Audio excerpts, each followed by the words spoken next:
महामानव डॉक्टर बाबासाहेब आंबेडकर यांना विनम्र अभिवादन करतो। विचार मंचावर उपस्थित बहुजनवादी, संविधानवादी, मानवतावादी, आंबेडकरवादी या देशाचं संविधान वाचवायला निघालेले सन्माननीय शरदचंद्र पवार साहेब आणि उपस्थित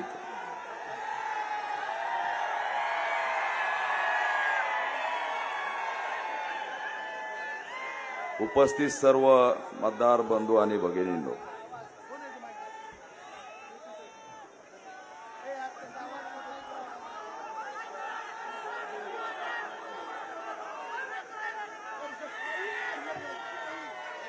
मित्रांनो, अतिशय 2 मिनिटांमध्ये संपवणार आहे। एक आंदोलक म्हणून मी या मंचावरती उपस्थित आहे। ही लढाई संविधान वाचवण्याची लढाई आहे।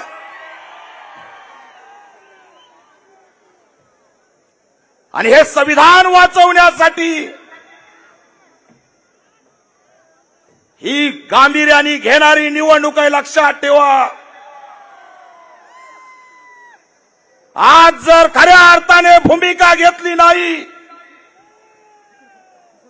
तर यानंतर निवडणुका होतील की नाही याचा अंदाज नाही। आणि म्हणून ही संविधान वाचवण्याची लढाई, या देशाचे पंतप्रधान संविधान बदलायला निघालेत। या लाखो देशाच्या सैनिकांच्या माध्यमातून मी आवाहन करतोय की नरेंद्र मोदी आजच लिहून घ्या, तुमचं पंतप्रधान पद गेलं, संविधान जिंदाबाद राहील। ही लढाई आपण जिंकलेली आहे। भयानक परिस्थिती आहे मित्रांनो। अनेक अन्य अत्याचारांना आम्ही वाचा फोडल्यात, अनेक समूहांसाठी लढत आलो। हे 10 वर्षे अंगावरती काटा आणणारे गेलेले। मणिपूरची घटना घ्या, अरे या 150 किलोला मातीत गाळण्याचं काम 40 किलो आमच्या मनोज जरांगेने करून दाखवलं। आया बहिणीवर लाठीचार्ज, या महाराष्ट्रात जिजाऊंच्या लेकीवरती लाठीचार्ज झाला। दलितांना मारण्यात आलं, मुस्लिमांना मारण्यात आलं। हे सहन करणार आहेत का तुम्ही? हे सहन करायचं नाही।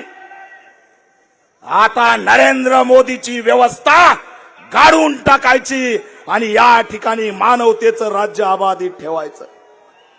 याच ठिकाणी आले होते नरेंद्र मोदी अंबाजोगाईला। असली इकडं नकली तिकडं, काय म्हणले, असली इकडं नकली तिकडं। कधी कधी त्या ईडीचं मला आभार व्यक्त करावं वाटतं की सगळे भामटे ईडीच्या आणि जेलच्या भीतीने मोदीकडे पळाले आणि सच्चे सैनिक शरदचंद्र पवार साहेबांच्या पाठीशी उभा राहायला आले। आता ह्याला सांगतोय, तुमच्यात जर दम असेल तर आमच्यावरती ईडी लावा। आमच्या खिशात बीडीच नाही तर तुमचं ईडी काय या ठिकाणी करणार आहे? आणि आता पवार साहेबांची येणारी सगळी फळी ही स्वाभिमानी लढाऊ असणार आहे।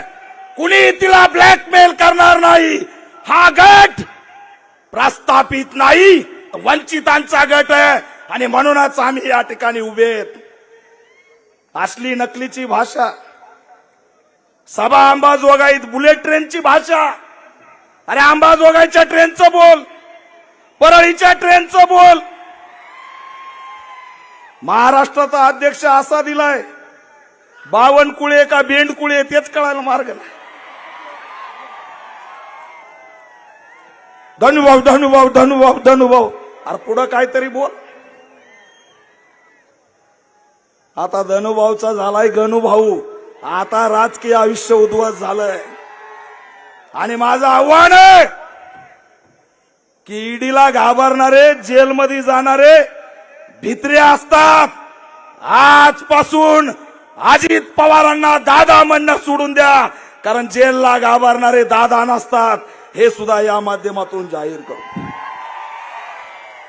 आणि म्हणून मित्रांनो, जाता जाता भावनिक आव्हान करतोय, डॉक्टर बाबासाहेब आंबेडकरांचा देश धोक्यात आहे. हा आंदोलक तुमच्या पुढे पोट तिडकीने बोलतोय. अनेकांचं रक्त आम्ही बघितलंय, अनेकांच्या वेदना आम्ही बघितल्या. त्या उत्तर प्रदेशचे नारे इथं आणून जय शिवरायचा नारा या ठिकाणी उद्ध्वस्त करण्याचं काम केलं. हे नारे बाहेरून आणले, ते नारे द्या म्हणून आमच्या मुस्लिम बांधवांना मारण्यात आलं. संविधान धोक्यात आहे म्हणजे काय? RSSला येणाऱ्या या 2 वर्षात 100 वर्ष पूर्ण होणार आहेत आणि RSSचा सर्वात मोठा अजेंडा आहे संविधान बदलून टाकणे. संविधान जर संपलं तर या ठिकाणी विज्ञान संपेल. कालच बघितलं तुम्ही, पुण्यात येऊन काय म्हणे, भटकती आत्मा. अरे तुझा बाप आहे बाप, भटकती आत्मा नाही. अनेक विद्वान भाषणात सांगतात, नवीन टिमकी काढतात. कधी काही न्यूज पाहिजे असेल, निवडणुका झाल्या की शरद पवार भाजपमध्ये जाणार आहेत.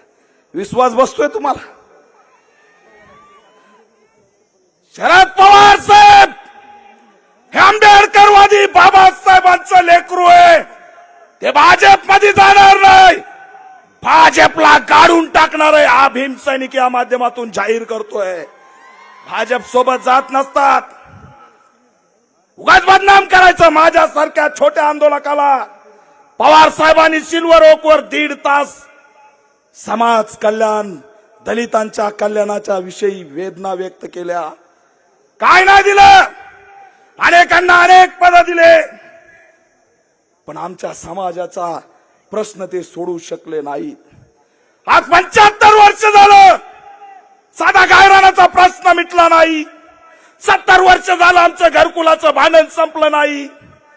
आमचं सामाजिक जीवन धोक्यात आहे. आणि म्हणून जाहीर आव्हान करतोय, ही निवडणूक नाही तर संविधान वाचवण्याचं आंदोलन समजा. मानवता वाचवा, लोकशाही वाचवा, आरक्षण वाचवा. आणि बाबासाहेबांच्या लेकरांना मी आव्हान करतोय, मुस्लिम आया बहिणींना आव्हान करतोय की या ठिकाणी बजरंग बाप्पा सोनवणेला निवडून द्या आणि संविधान वाचवण्याची ताकद बुलंद करा. संविधान संपणार म्हणजे त्याच्यासाठी 2 तास लागतील, पण संविधान संपणार म्हणजे दलित, आदिवासी, मुस्लिमांचं अस्तित्व संपणार आहे. हे अस्तित्व वाचवण्यासाठी सज्ज व्हा असं आव्हान करतो. आणि या ठिकाणी शेतकऱ्याचं लेकरू कोण, बटन नंबर 2 तुतारीला मत करा आणि विजय करा असं आव्हान करतो. जय भीम. ABP माझा, उघडा डोळे बघा नीट.